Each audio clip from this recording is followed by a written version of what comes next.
धन्यवाद, धन्यवाद, धन्यवाद, धन्यवाद। परम पिता परमेश्वर, हम आपका हृदय से धन्यवाद करते हैं क्योंकि आप धन्यवाद के योग्य हैं। आपकी शरण में आकर आपको धन्य कहना अच्छा लगता, क्योंकि प्रभु आपने वो किया है जो और कोई कर नहीं सकता। और आपका किया हमारे जीवन में जब तक हम ग्रहण नहीं करते हैं और उसके अनुसार व्यवहार नहीं करते, जीवन में हमारे परिवर्तन नहीं आता है।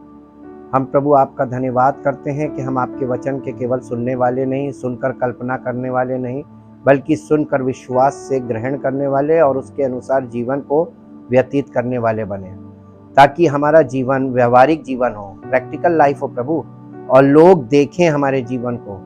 और प्रभु आपकी महिमा हमारे जीवन से वैसी प्रकट हो जैसी होनी चाहिए, ताकि इस पृथ्वी पर हम आपकी महिमा का कारण बने और सारा आदर सारी महिमा हमारे जीवन से आपको प्राप्त हो।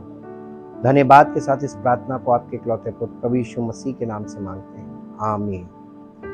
Praise the Lord. हम परमेश्वर का धन्यवाद करते हैं। The glory of God part 78 में हम लोग आ गए हैं, और पार्ट 78 में हम आज देखेंगे द प्रिजन ऑफ अनफॉरगिवनेस, यानी क्षमा ना करने की जेल या कैद। जब तक हमारे अंदर किसी के भी प्रति कोई भी डिस्प्यूट हमारी लाइफ में बना रहता है, कोई विवाद, हमारा पारिवारिक संबंधों का विवाद, हमारा सामाजिक संबंधों का विवाद, हमारा कलीसिया में लोगों से संबंधों का विवाद, जब तक हमारे अंदर कोई भी विवाद पाया जाता है, यानी हमारा मन पूरी तरीके से शुद्ध नहीं है, तब तक परमेश्वर की माफी हमारे जीवन में नहीं आएगी। ये निचोड़ की बात बता रहे हैं। इसी को कहते हैं द प्रिजन ऑफ अनफॉरगिवनेस। क्षमा ना, आप क्षमा प्राप्त नहीं कर पा रहे परमेश्वर से, उसका कारण है कि आप क्षमा नहीं कर रहे हैं। सुसमाचार सुन के आपको परमेश्वर की माफी लेने के लिए आपके अंदर इच्छा जागती है कि हमें भी परमेश्वर माफ कर दे, लेकिन माफी परमेश्वर सबको देने को राजी है। उसने भी एक कंडीशन रखी है कि जैसे मैं माफ कर रहा हूं तुम्हें माफ करना है। परमेश्वर की माफी विश्वास से हमारे जीवन में आती तो है, लेकिन कार्य नहीं होता है, क्योंकि हम अपने अपराधियों को, अपने उन लोगों को जिनसे हमारे विवाद है, हम उनसे सुलह नहीं करते हैं, मेल मिलाप नहीं करते हैं। वो माफी जो हमें मिलती है, थोड़े समय बाद वो माफी वापस बैक हो जाती है, और फिर हम वापस उसी ढर्रे में। आपको कलीसिया में सब लोगों की कंडीशन वैसे ही दिखती है। क्या हुआ? लोग कहते हैं कि प्रभु में मालूम है, इसीलिए आप जब किसी को सुसमाचार सुनाएंगे और कलीसिया में लाना चाहेंगे, कोई आएगा नहीं। वो कहेगा हम इनको देख रहे हैं, इतने समय से जा रहे हैं, इनके अंदर तो कोई परिवर्तन नहीं हमें दिख रहा, तो वो क्यों आएंगे? बल्कि और उल्टा देखने को मिलता है कि जो लोग कलीसिया में आ जाते हैं तो वो अपने आप को धार्मिक समझने लगते हैं, वो अपने आप को ऐसा समझने लगते हैं वो स्पिरिचुअल हैं, जबकि एक्चुअल में वो स्पिरिचुअल नहीं है। इससे क्या होता है कि वो जो लोग आसपास वाले हैं वो ठोकर खाने लगते हैं, और फिर उन्हें लगता है कि प्रभु यीशु मसीह के लोग ऐसे ही होते हैं क्या। इसलिए हम प्रभु यीशु मसीह की महिमा के बजाय हमारे जीवन से प्रभु यीशु मसीह की निंदा करने लगते हैं लोग देख के। ये मसीह जीवन, ये हमें नहीं चाहिए। आपके जीवन को लोग देखेंगे, आपने बाइबल पढ़ी है कि नहीं पढ़ी, इससे किसी को कोई मतलब नहीं, लेकिन आपका व्यवहार कैसा है ये लोग जरूर देखेंगे। और लोगों का संबंध आपके व्यवहार पे है, आपके विश्वास से कोई संबंध नहीं। और परमेश्वर आपको पनिश करता रहेगा जब तक आप व्यवहार सही नहीं करेंगे। आपको दूसरे के साथ व्यवहार करना आना चाहिए। मसीही व्यवहार हमको सीखना पड़ता है। मसीही जीवन मसीही व्यवहार से प्रकट होता है। चर्च जाने, बाइबल पढ़ने और दुआ करने से मसीही व्यवहार नहीं है। ये तो सब लोग कर रहे हैं। बहुत ध्यान से आज की बात को समझें। आज क्योंकि वर्सेस ज्यादा नहीं, मुद्दा मैंने आपके सामने रखा है। आपको आज ये पता चल जाएगा कि सारी लाइलाज बीमारियों की जड़ अनफॉरगिवनेस है। क्षमा ना करना आप जब तक अपना सुलह नहीं करेंगे आपस में, ऊपर से आपको माफी नहीं मिलेगी, क्षमा नहीं मिलेगी, तो आपके शरीर से वो लाइलाज बीमारी कभी जाएगी नहीं। लाइलाज बीमारी आपके जिस्म को छोड़कर चली जाए, समझ जाइएगा कि आपको परमेश्वर से माफी मिल गई है और आपने आपस में सुलह कर ली है, सब आपस में मेल मिलाप से रह रहे हैं, इसलिए वो हीलिंग बनी रहेगी। परमेश्वर के सुसमाचार का सीधा संबंध हीलिंग से है। अभी तक आपको यह नहीं समझ में आया प्रभु यीशु मसीह ने कितनी चंगाई सभाएं की, एक बता दीजिए। आज लोग चंगाई सभाएं कर रहे हैं, हाँ, हीलिंग मीटिंग्स हो रही हैं, लेकिन प्रभु यीशु मसीह ने और उसके चेलों ने कभी हीलिंग मीटिंग नहीं की। और उसमें जो लोग आते थे वो चंगे हो जाते थे। आज हीलिंग मीटिंग में भी लोग चंगे नहीं होते, क्यों? मैं प्रश्न छोड़ूंगा आपके दिमाग में, ताकि आप होमवर्क करके आए। कल संडे है, होमवर्क करके जरूर आइएगा। होमवर्क आपका माइंड में चलता है, वही होमवर्क है। प्रभु यीशु मसीह के वचन सुनकर लोगों को चंगाई मिल जाती थी, क्यों? आज लोग परमेश्वर का वचन पढ़ भी रहे, सुन भी रहे, बोल भी रहे, लेकिन फिर भी चंगाई नहीं हो रही है, क्यों? फिर एक प्रश्न अब हम आपको बताएंगे। जब वो झोले का मारा जो पैरालिसिस पेशेंट था, उसको लोगों ने छत खोलकर, खपरेल की छत थी, छत को खोलकर ऊपर से नीचे लटकाया, क्योंकि वो अंदर नहीं घुस पा रहे थे, इतनी भीड़ थी। प्रभु यीशु मसीह घर में था, वो चर्च नहीं था। चंगाई प्रभु आज घर में करना मांगता है। प्रभु यीशु मसीह उस जमाने में भी घर में काम करता था, घर से काम करता था, आज भी घर में ही काम करेगा, घर से ही काम करेगा। कोई बिल्डिंग नहीं थी। आज भी प्रभु यीशु मसीह वैसे ही, लिखा है वो कभी नहीं बदलने वाला है, युगान युग एक सा है। वो युग में जैसा था ऐसा ही आज के युग में भी है, वो बदलता नहीं है। लोगों ने तरीके बदल दिए, लोगों ने सब चीजों को बदल दिया और पूरी जनरेशन बदल गई, लेकिन प्रभु यीशु मसीह अभी वहीं खड़ा है, पहली सदी का। उस सदी का यीशु मसीह आपको आपके जीवन में आना चाह रहा है। और इस सदी में जो आप जिसको यीशु मसीह मान रहे हैं, वो यीशु मसीह नहीं है। सुसमाचार पर बहुत ध्यान लगाइएगा और यीशु मसीह के जीवन पर, उसके कार्यों पर। इतनी चीजें अगर आपने गौर कर ली तो आपको सच्चा यीशु मसीह और उसकी बात समझ में आ जाएगी। बात मुद्दा सिर्फ इतना है कि परमेश्वर आपको पूरा छुटकारा देना मांगता है। ऐसा कोई रोग नहीं है जो परमेश्वर जिससे आपको चंगा ना कर सके। ऐसा कोई रोग नहीं है। नए नियम में लिखा हुआ है कि वो सब प्रकार के रोगों को चंगा करता है। लेकिन रोगी चंगा होता कैसे था? उसकी जो रूट कॉज है बीमारी का, वो अनफॉरगिवनेस है, क्षमा ना करना। आपको मिलेगी नहीं।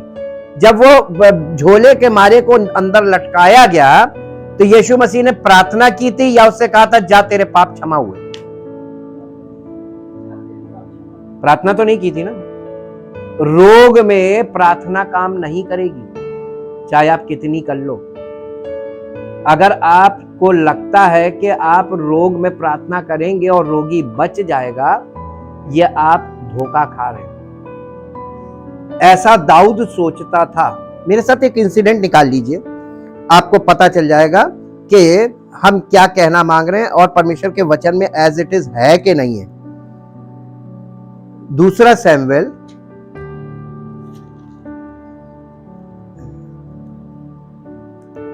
एक मिनट,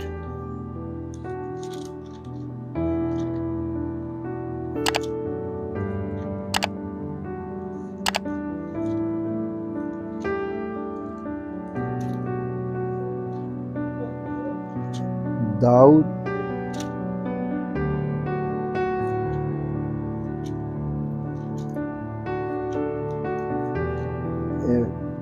नहीं, दूसरा सैमुएल इसका है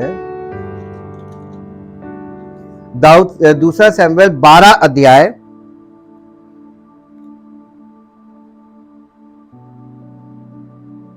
और उसका 16 पद पढ़िए, 15 और 16 पद पढ़ दीजिए। तब नातान अपने घर चला गया। नातान नबी है जी। जो बच्चा उरिया की पत्नी से दाऊद के द्वारा उत्पन्न हुआ था, वो यहोवा का मारा बहुत रोगी हो गया। क्यों रोगी हुआ? परमेश्वर ने पनिशमेंट दिया था दाऊद को जी। अतः दाऊद उस लड़के के लिए परमेश्वर से विनती करने लगा और उपवास किया और भीतर जाकर रात भर भूमि पर पड़ा रहा। तब उसके घराने के पुरनिये यानी घर के बुजुर्ग लोग उठकर उसके पास गए, उसे भूमि पर से उठाने के लिए उसके पास गए, परंतु उसने ना चाहा और उनके संग रोटी नहीं खाई। 7वें दिन बच्चा मर गया। दाऊद के कर्मचारी उसको बच्चे के मरने की खबर देने से डरे। कैसे बता दें यार, ये तो बहुत परेशान था, कहीं ऐसा ना हो कि ये उसमें चला जाए, सदमे में चला जाए, ऐसा ना हो। तो वो डरने लगे कि अरे इसको बताएं कैसे, ऐसा ना हो इसको सदमा हो जाए। कई बार लोग आपको बुरी खबर देने से कुछ लोगों को डरते हैं, क्योंकि उनको ये मालूम है स्वभाव कि ये बर्दाश्त नहीं कर पाएगा। लेकिन ऐसा जीवन होना नहीं चाहिए। परमेश्वर के लोगों का जीवन ऐसा है कि कोई भी खबर हो हम एकदम सहज रूप से ग्रहण करेंगे, क्योंकि हम सबको ये सच्चाई हमेशा याद रहनी चाहिए कि एक जन्म और एक दिन मृत्यु है। तो और इससे बुरा कौन सा समाचार होगा मृत्यु से बुरा। इसलिए हर समाचार को आपको सहन करना आना चाहिए। यस, उन्होंने कहा जब तक बच्चा जीवित रहा तब तक उसने हमारे समझाने पर मन नहीं लगाया। यदि हम उसको बच्चे के मर जाने का हाल सुनाएं तो बहुत अधिक दुखी होगा, यानी सदमे में चला जाएगा जी। अपने देखिए दाऊद पवित्र आत्मा से प्रेरित व्यक्ति की पहचान देखिए। अपने कर्मचारियों को आपस में फुसफुसाते देखकर दाऊद ने जान लिया, जिसको कहते हैं इंटेलिजेंस। पवित्र आत्मा अगर आपके अंदर है तो आपको लोगों के दूर से देखकर पता चल जाएगा कि काम हो गया जी।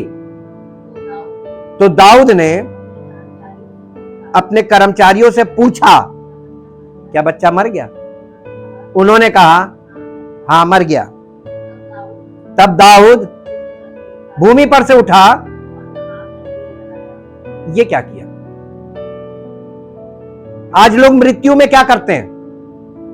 नहाते जाके पहले तेल लगाते, पहले खाना खाते हैं, या पहले भैया अब तो छाती पीट लो, बाल नोच लो, अपने आप को कष्ट पहुंचा लो, ये करते हैं। दाऊद ने नहीं किया। हम लोग पुराने नियम से मालूम क्यों नहीं किया? क्योंकि दाऊद परमेश्वर की व्यवस्था से परिचित था और व्यवस्था में शोक मनाने की वर्जित विधि लिखी हुई है। नहीं पढ़ी किसी ने, वहां मना किया गया है कि किस प्रकार शोक मत करना, अपने आप को काटना मत, अपने आप को कष्ट मत पहुंचाना, अपने आप बाल ना नोचना, सर ना मारना, लोग छाती पीटने लगते, ये ना करना। This is not the way. नहीं, सर मुड़ाने के लिए नहीं, सर तो लोग मुड़ाते थे, लेकिन अपने आप को यानी गलत तरीके से ऐसा ना करना कि दूसरा देख कर कहे कि इसका क्या हाल होगा, ये तो झेल नहीं पा रहा। किसी की मृत्यु को सह लेना, ये सच्चाई। क्योंकि दाऊद ने क्या बोला उसको आप सुनेंगे तब आपको समझ में आएगा कि परमेश्वर के लोगों के पास कैसी समझ होनी चाहिए अबाउट डेथ। तब दाऊद भूमि पर से उठा और नहाकर तेल लगाया और वस्त्र बदला, और तब यहोवा के भवन में जाकर वर्शिप की। पहले जाके कोई नहीं करता जी। फिर अपने भवन में आया और उसकी आज्ञा पर रोटी परोसी गई। अभी फ्यूनरल नहीं हुआ है, मिट्टी रखी हुई है, रोटी परोसी गई और उसने भोजन किया। अब जब उसका ये वाला व्यवहार कर्मचारियों ने देखा, वो नॉन ज्यू थे, वो यहूदी नहीं थे, उनको देखकर बड़ा अजीब लगा कि यार ये कैसा व्यवहार है। तब उन्होंने उससे पूछा, तूने ये क्या काम किया? जब तक बच्चा जीवित रहा तब तक तू उपवास करता रहा, करता हुआ रोता रहा, परंतु जो ही बच्चा मर गया त्यों ही तू उठकर भोजन करने लगा। उसने उत्तर दिया, जब तक बच्चा जीवित था तब तक, देखिए, मैंने ये सोचकर उपवास करता और रोता रहा कि क्या जाने यहोवा मुझ पर ऐसा अनुग्रह करे कि बच्चा जीवित रहे। प्रार्थना एक आशा में की जाती है। इसकी ये सोच थी कि मैं उपवास सहित प्रार्थना करता रहूंगा, विनती करता रहूंगा, क्या जाने परमेश्वर ऐसा अनुग्रह करे कि बच्चा ना मरे। ये एक आशा थी। जो लोग प्रार्थना में आपको खड़ा किए हुए हैं, आपका परमेश्वर के साथ रिश्ता सही नहीं है, तो आप सारी जिंदगी प्रार्थना करेंगे, कोई नहीं सुनवाई होगा वही जो परमेश्वर ने आपसे कहा है अपने वचन में, जो बोगे। तो पहले अपने ध्यान करो कि परमेश्वर तुमको क्या निर्देश दे रहा है। Go and check yourself. Dawood ने अपने आप को चेक नहीं किया था, पश्चाताप नहीं किया था, इसके बाद पश्चाताप किया जी, कि क्या जाने यहोवा मुझ पर ऐसा अनुग्रह करे कि बच्चा जीवित रहे।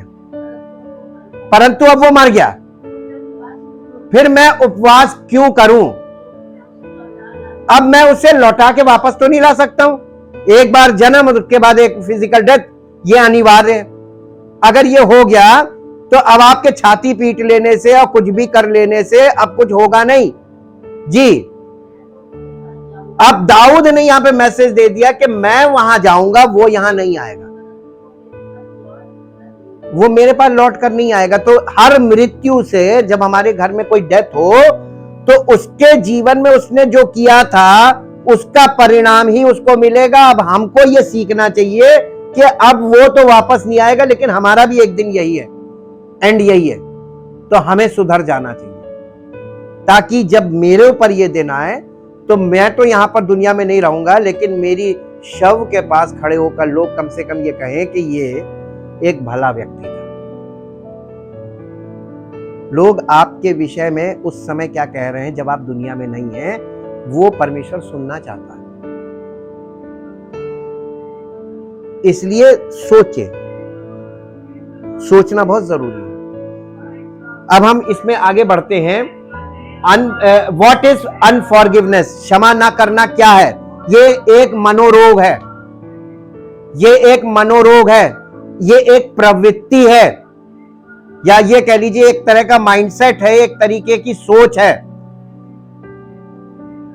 अनफॉरगिवनेस is a state of emotional and mental distress that results from a delayed response in forgiving an offender.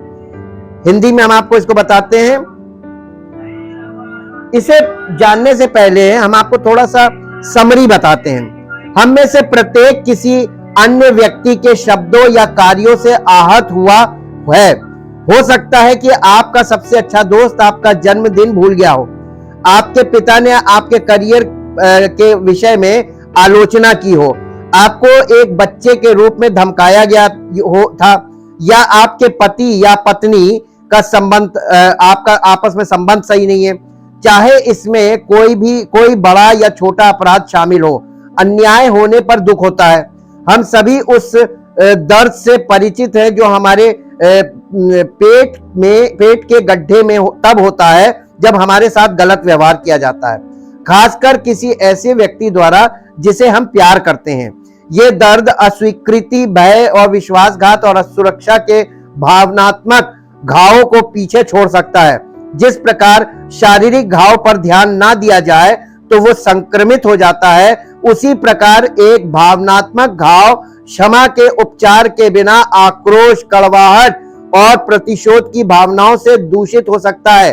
अक्सर हम क्षमा का चुनाव करने के बजाय क्षमा का जहर पी लेते हैं और यानी हम इस चीज को बिटरनेस को अपने अंदर रख लेते हैं, कड़वाहट भर लेते हैं, क्रोध, रोष, डा, ईर्ष्या, ये सब भर लेते हैं और हम लोगों से ये कहते हैं हमने माफ कर दिया ना, झूठ बोल रहे। सुलह होना जरूरी है। माफी का मतलब सुलह दोनों पार्टीज के बीच, और क्षमा ना करना क्या है अब देखेंगे। What is unforgiveness? Unforgiveness is a state of emotional and mental distress that results from a delayed response in forgiving an offender. यानी क्षमा न करना भावनात्मक और मानसिक संकट की स्थिति है जो किसी अपराधी को क्षमा करने में विलंबित प्रतिक्रिया के परिणाम स्वरूप होती है। यह आक्रोश, कड़वाहट और सजा या क्षतिपूर्ति की मांग की विशेषता है। क्षमा न करना एक डोमिनोज प्रभाव पैदा करता है जो हमारी भावनाओं, विचारों, व्यवहारों, शरीर, आत्मा और रिश्तों सहित सभी घावों को ठीक नहीं करता है। वास्तव में समय और भी खराब हो जाता है और भावनात्मक दर्द को संक्रमित करता है। क्षमा न करना एक बहुत बड़ा भार ढोने के समान है। हम जितनी अधिक देर तक द्वेष रखते हैं, बोझ उतना ही भारी होता जाता है। समय पर प्रतिक्रिया के अभाव में क्षमा की जड़ें और गहरी होती जाती हैं और हमें और उलझाती हैं। क्षमा करना यानी संक्षेप में अगर बोले तो क्षमा ना करना विषैला हो जाता है, हमारे अंदर जहर भर जाता है। और आपको मालूम है सारे लाइलाज बीमारियां जो आज दिखाई दे रही हैं उनकी जड़ यही है। The root cause of every incurable disease, जो जिसका कोई आज इलाज नहीं है। आज की हर बीमारी का इलाज क्या है मालूम है? रोज दवाई को। और जहां तुमने दवाई छोड़ी, तुम्हारे स्वभाव में वो कमजोरियां हैं और वो तुम्हारे अंदर की वो जो चीज है, वो जो डोमिनोज बन गई है, वो तुमको अंदर से फिर अपना जहर छोड़ेगी और फिर वैरी करेगा, फिर डॉक्टर के पास जाओगे, फिर पावर बढ़ाएगा। ये होता रहेगा। Unforgiveness comes between you and God. जब हम क्षमा नहीं करते, इसका सबसे बड़ा नुकसान हमको होता है व्यक्तिगत तौर पे। मालूम क्या? परमेश्वर के और हमारे बीच का रिश्ता खराब हो जाता है। When people sin against God and sin against people. अभी हम लोग इसमें बहुत धीरे धीरे इसलिए आपको लेके चल रहे हैं क्योंकि बहुत गंभीर विषय है।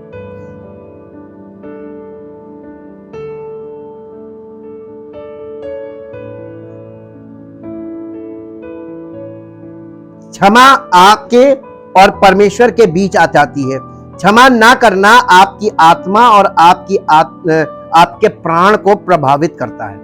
लिखा हुआ है unforgiveness affects our spirit and your soul. Your spirit and your soul, आपकी आत्मा को और आपके प्राण को यह अफेक्ट करता है। हिंडरिंग योर स्पिरिचुअल ग्रोथ, हमारी आत्मिक उन्नति को यह रोक देता है और जैसे ही वो रुक जाती है, एंड फ्रूटफुलनेस, और हमारे अंदर पवित्र आत्मा के फलों को पैदा होने से रोक देता है। You may feel spiritually dry, stuck और stalled in your spiritual life. आप अपने आत्मिक जीवन में कैसा महसूस करते हैं मालूम? आप अपने आत्मिक जीवन में आत्मिक रूप से सूखा, अटका हुआ या रुका हुआ महसूस कर सकते हैं। आज कलीसिया की क्या स्थिति है? स्टैग्नेट हो गए। गड्ढे में पानी, अगर बहता पानी नहीं है ना तो गंदा पानी होता है। ऐसे ही जब लोग मंडली में बन गए, मंडली बन गई लेकिन मंडली अभी शुद्ध नहीं है तो ये गंदा पानी बन गई। इसमें जितने आएंगे वो ऐसे ही हो जाएंगे जैसे मंडली के पहले के लोग हैं ना, वैसे ही नए लोग भी वैसे ही हो जाएंगे, एक दूसरे की कॉपी करने लगेंगे। और यही कलीसिया में हो गया। क्षमा न करना आपके और परमेश्वर के बीच एक दीवार बनाता है। भय शांति का स्थान लेता है, यानी आपके अंदर जो शांति होनी चाहिए उसकी जगह भय आ जाता है। और कारावास स्वतंत्रता का स्थान, और जहां आपको स्वतंत्रता होनी चाहिए, परमेश्वर ने आपको स्वतंत्र किया था, आप फिर से वो कारावास में आ जाते, जेल में बंधन महसूस करने लगते हैं। और जब आप बंधन महसूस करने लगते हैं, इसीलिए लोगों का मन वचन में और कलीसिया में नहीं लगता, क्योंकि लोगों की दशा ये है, अंदरूनी दशा। और आप पवित्र आत्मा के प्रति कम संवेदनशील महसूस कर सकते हैं। आप इस चीज को नोटिस कीजिएगा, आप पवित्र आत्मा की हर बात को तुरंत ग्रास्प नहीं कर पा रहे, वो आपके क्लिक नहीं कर रही वो पॉइंट, इसलिए क्योंकि आपके अंदर वो सेंसिटिविटी अबाउट होली स्पिरिट नहीं है। आप परमेश्वर से नाराज भी हो सकते हो। कई बार आपने देखा होगा लोगों को, वो परमेश्वर से इतना नाराज हो जाते हैं, अरे परमेश्वर कुछ नहीं है, परमेश्वर कुछ नहीं कर सकता, ऐसी ऐसी बातें बोलने लगते हैं, परमेश्वर के विरोध में बोलने लगते हैं। वो परमेश्वर से अपने आप को इतना नाराज हो जाते हैं, परमेश्वर के से नाराज हो जाते हैं, जिसके कारण आप उससे बच सकते हैं। यानी जब परमेश्वर से के द्वारा आप बच सकते हो, परमेश्वर से ही आप नाराज हो गए या उससे दूर भाग सकते, तो आप परमेश्वर से दूर भागने लगते हैं।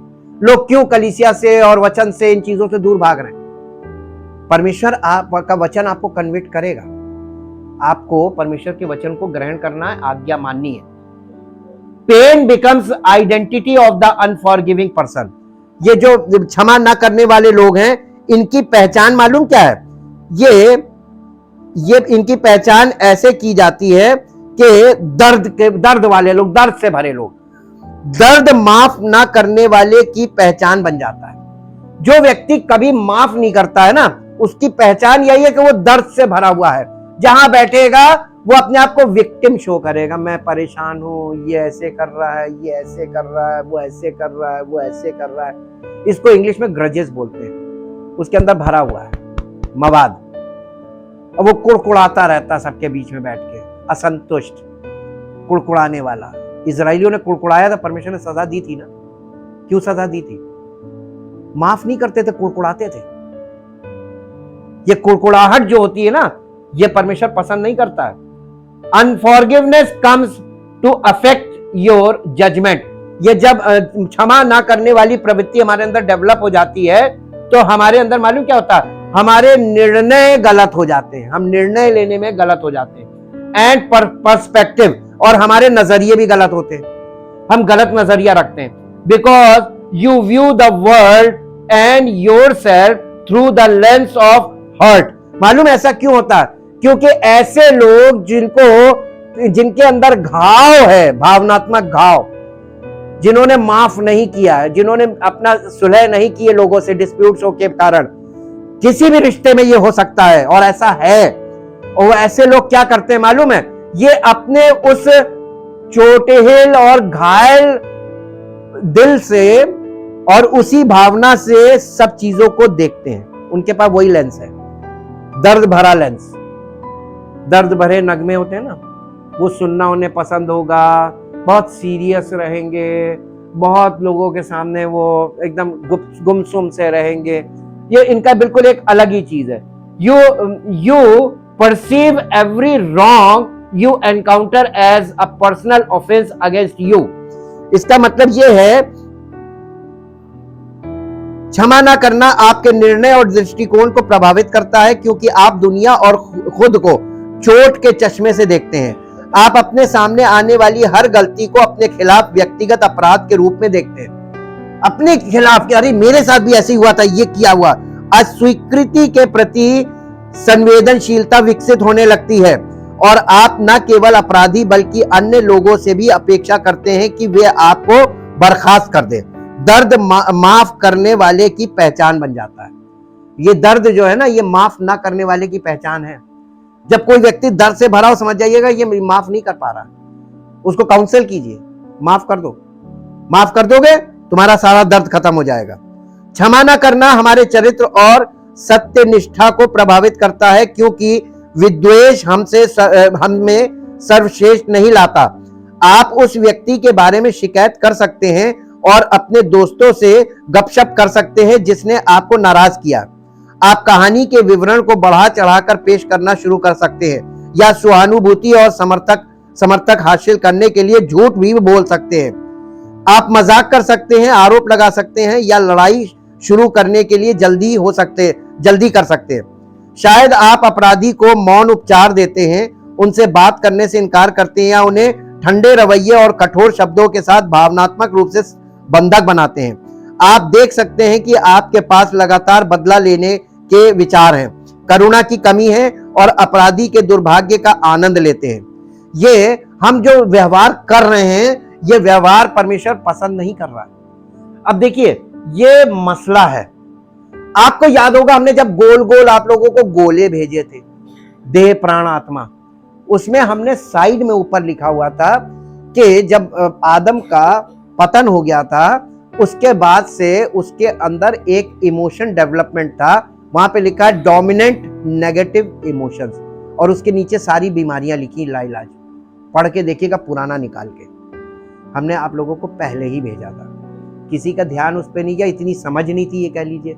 अब आपको उसी चीज को बता रहे हैं कि डोमिनेंट, आप जब तक परमेश्वर से आपको क्षमा नहीं मिलती है, आपका जो इमोशनल पार्ट है वो नेगेटिवली डोमिनेंट है, इसीलिए डोमिनोज डेवलप हो जाता है। यानी एक ऐसी प्रवृत्ति आपके अंदर है कि आप हर चीज को नेगेटिव, पॉजिटिव को भी आप नेगेटिव नजरिए से देखेंगे। अगर ऐसा हो गया तो जरूर आएगा।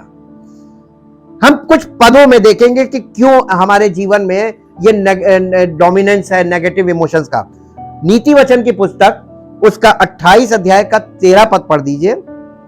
नीति वचन की पुस्तक, जो अपने अपराध छिपा रखता है उसका कार्य कभी सफल नहीं होगा, परंतु जो उनको मान लेता है और छोड़ भी देता है।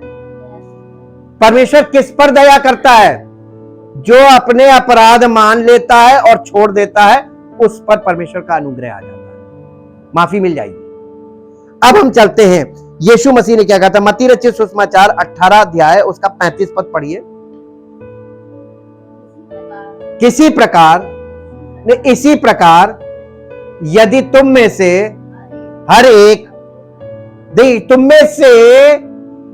एक अपने भाई को पूरे दिल से माफ ना करे, तो मेरा पिता जो स्वर्ग में है तुमसे भी वैसे ही करेगा।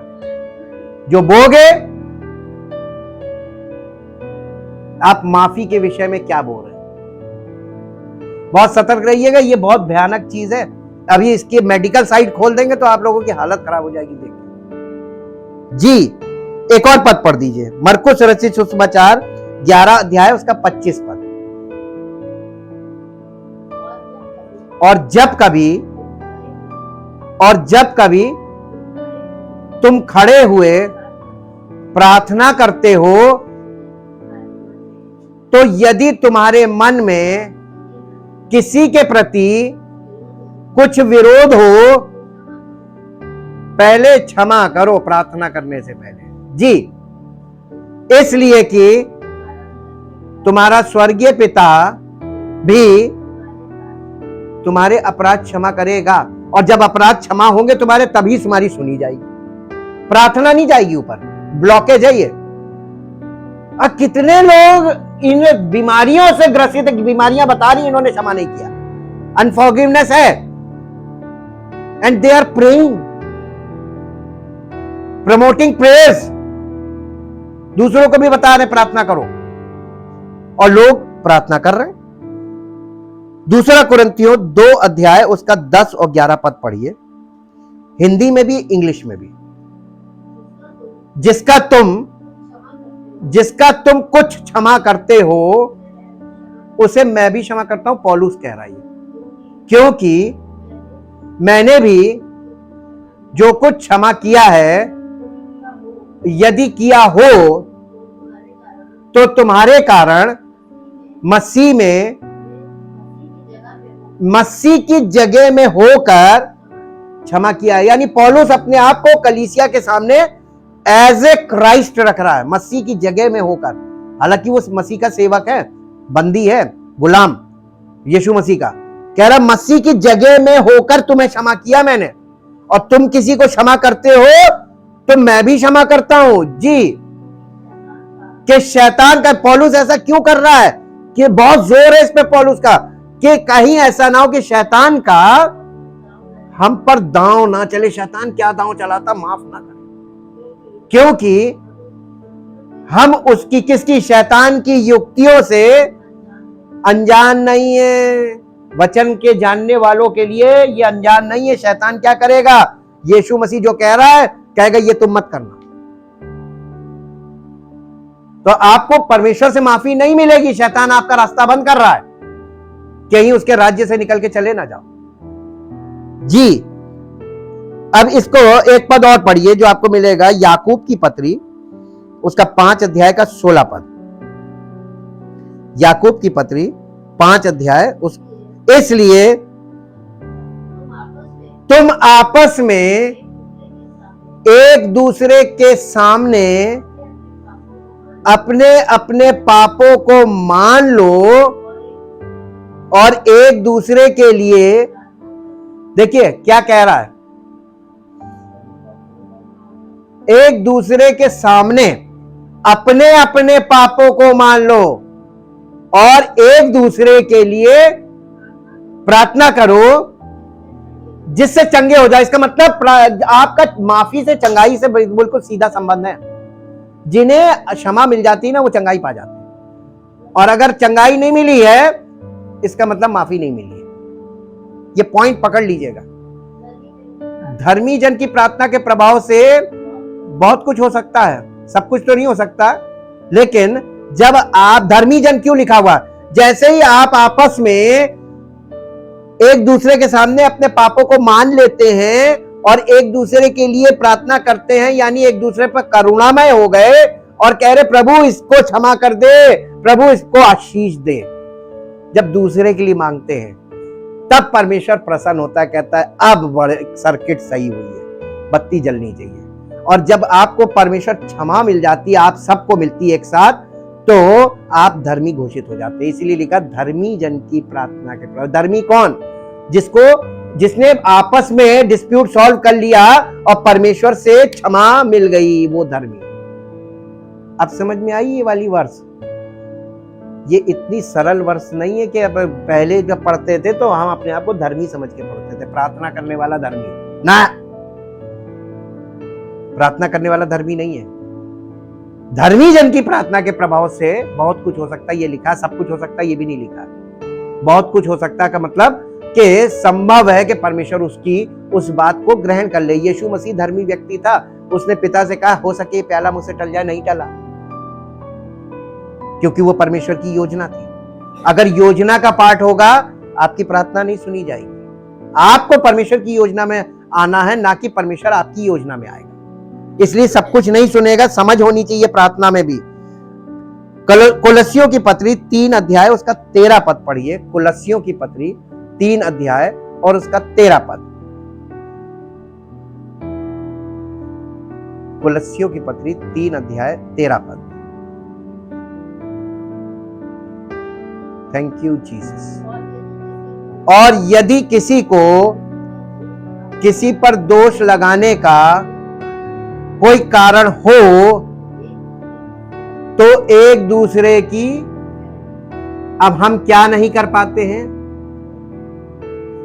यहीं पे हम फेल हैं। कारण है आपके पास दोष देने का, तो परमेश्वर कह रहा सह लो। अरे प्रभु सह लो जी, सह लो का मतलब झेल लो जी, और एक दूसरे के अपराध क्षमा करो, जैसे, कैसे क्षमा करो, जैसे प्रभु ने तुम्हारे अपराध क्षमा किए। बार बार याद दिलाएगा, और वैसे ही तुम भी करो।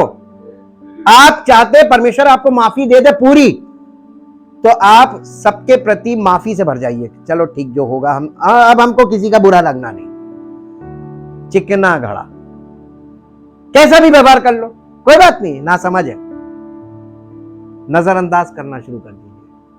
Forget, forgive means forget, forgiveness means forget, यानी आपके साथ इधर हुआ, उधर आप भूल गए। अरे ठीक, बच्चों को देखा है ना, इधर पिटे उधर, जिससे पिटते उसी के गोद में खेलते।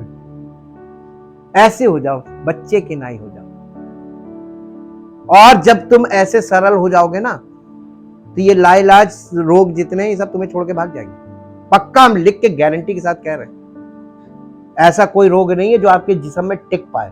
ये अनफॉरगिवनेस है जो कड़वाहट से भर देता। लास्ट में हम पढ़ेंगे, हम लोगों ने ऊपर एक वर्स लिखी थी, हम लोगों ने पढ़ी नहीं, अब हम इसको पढ़ेंगे। इब्रानियों की पत्री 12 अध्याय उसका 14 और 15 पद, हिंदी में भी और इंग्लिश में भी। सबसे मेल मिलाप रखो, और सबसे मेल मिलाप रखो, क्यों रखो? उस पवित्रता के खोजी बनने के लिए जिसके बिना कोई परमेश्वर को देख नहीं सकता। सबसे मेल मिलाप रखो जी।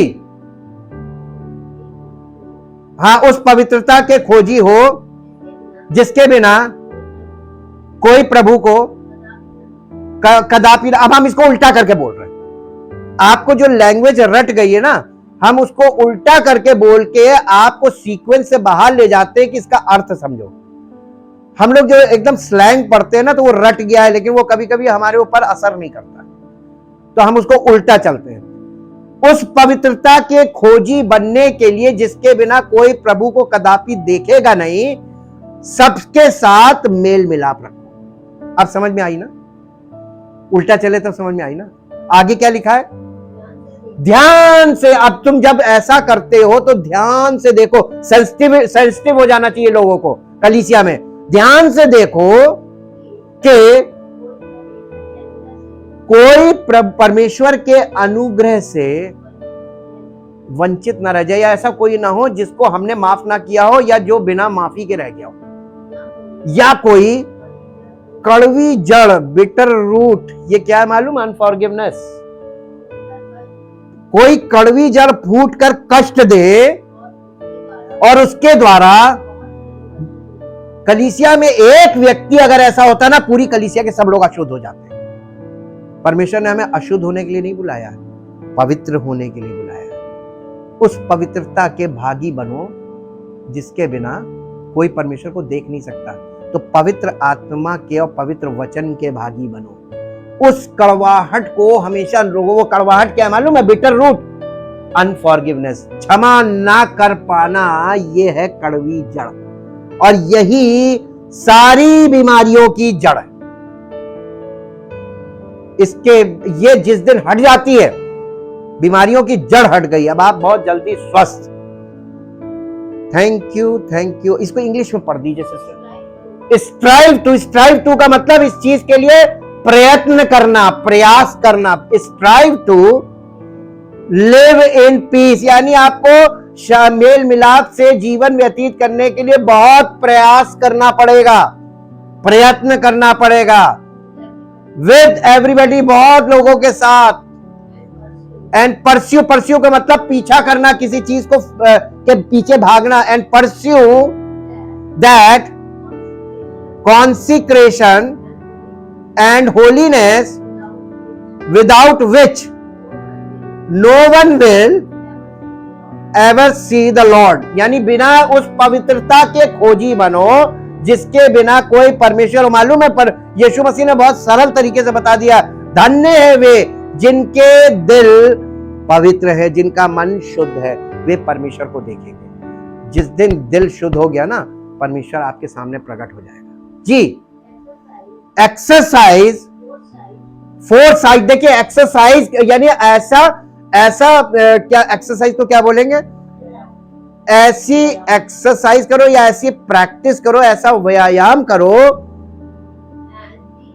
Exercise foresight. फोरसाइट का मतलब होता है आगे भविष्य में देखने की, कि भविष्य में क्या होने जा रहा है, जो हम कर रहे हैं इस आधार पे हमारा भविष्य कैसा होगा। Exercise foresight and be on the watch to look after one another. एक दूसरे पर बहुत कड़ी नजर रखो कलीसिया में, आपस में। To see that no one falls back from and fails to secure God's grace, his unmerited favour and spiritual blessings, in order that no root of resentment, देखिए यहां पर बिटरनेस नहीं लिखा है, no root of resentment. Resentment को आप search करके देखिएगा, क्षमा ना करना और बदले की भावना से भरे रहना, इसी को बोलते हैं रिसेंटमेंट इंग्लिश में। कड़वी जड़ यही है, तुम्हारे अंदर जो जड़ है कि तुम बदले की भावना से भरे रहते हो, क्रोध से भरे रहते हो, ईर्ष्या, डा, जलन, ये सारी चीजें सब उसकी बहनें ये सब आकर बैठ जाती है। In order that no root of resentment है,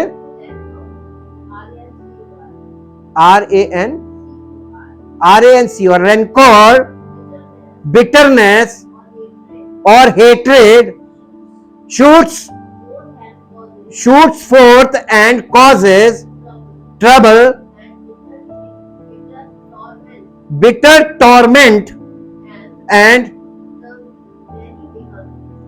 the many become contaminated and defiled by it। और बहुत से कलीसिया के लोग इन्हीं चीजों में, फिर क्योंकि ज्यादातर लोगों में ये चीजें होती हैं, तार से तार मिल जाते हैं, गुण से गुण मिल जाता है, और फिर वो नेगेटिव डोमिनेंट इमोशंस काम करने लगते हैं। और ऐसे लोग परमेश्वर के वचन से, पवित्र आत्मा से, पवित्र आत्मा की बातों से, परमेश्वर की उपस्थिति से, इन चीजों से भागते हैं। Thank you, thank you, thank you Lord. परमपिता परमेश्वर, हम आपका दिल से धन्यवाद करते हैं आपके पवित्र वचन के लिए। जैसा आपके वचन में प्रभु लिखा हुआ है कि आपका वचन हर एक दो धारी तलवार से भी चोखा है, जो हमारे गांठ गांठ और गूदे गूदे को और मन की भावनाओं, विचारों को आर पार छेद देता। वाकई में प्रभु, आप हमारे हृदय में, अंदर गहराई में जो बातें बैठी हुई, हमारी आत्मा के अंदर क्या है, हमारी प्राण में क्या है, हमारे हृदय में क्या है, हमारे विचारों में क्या है, आपको सब मालूम है। इसलिए आपका वचन हमें इन सब विषयों में अवेयरनेस देता है, हमें जागृत करता है, ताकि हम प्रभु यीशु मसीह के बलिदान को हल्के में ना लें, और परमेश्वर की ओर से जो हमारे लिए चंगाई पाने का और भरपूरी का जीवन पाने का जो योजना रखी गई है सुसमाचार के द्वारा, हम इसे हल्के में ना लें, बल्कि इस पर विश्वास करके, इसे ग्रहण करके अपने जीवन में परमेश्वर की माफी को अपने जीवन में साबित होने दें, और दूसरों के साथ मेल मिलाप करके और माफी देकर हम परमेश्वर की माफी को अपने जीवन में स्टैब्लिश करें, ताकि हमारे सारे रोगों से हमें चंगाई मिले और परमेश्वर की महिमा हमारे जीवन से प्रकट हो। इसीलिए तो परमेश्वर ने हमें मसीह में बुलाया है, हम सबका जीवन उसकी महिमा का कारण बने और सारी महिमा परमेश्वर को मिले। धन्यवाद के साथ इस प्रार्थना को आपके इकलौते पुत्र प्रभु यीशु मसीह के नाम से मांगते हैं, आमीन। Praise the Lord. परमेश्वर आपको आशीष दे।